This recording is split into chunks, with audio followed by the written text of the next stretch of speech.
The life cycle of a sunflower is one of short-lived beauty and bountiful food in the form of edible seeds that are enjoyed by small animals, birds, and humans alike.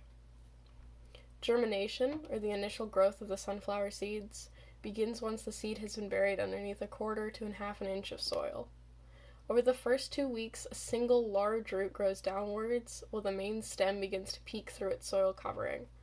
During this early stage, the seedling relies on resources from within the soil and water until the small sprout can begin photosynthesizing and supplying the sunflower with its true energy.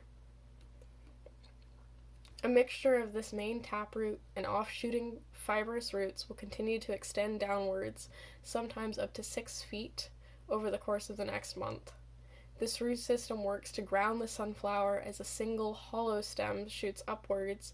Large spade-like leaves will begin to protrude from this stem, while those at the bottom wilt and are replaced by those at higher placements.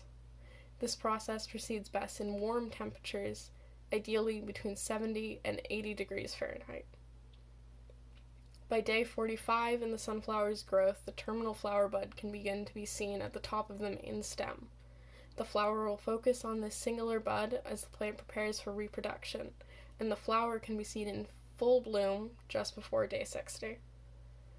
While the flower is in bloom, pollinators such as bees and hummingbirds will pollinate the central disc florets. This allows the sunflower to sexually reproduce, and although self-pollination does occur when there is a lack of pollinators present.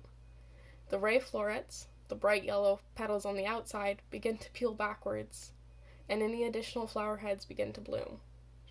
During the last stage of the sunflower's life, the seeds form on the outer edges of the central disc, and the plant begins to wilt and prepare for its end. The fertilized seeds drop naturally with time, or are eaten and transported by animals and birds, allowing the cycle to continue and begin again.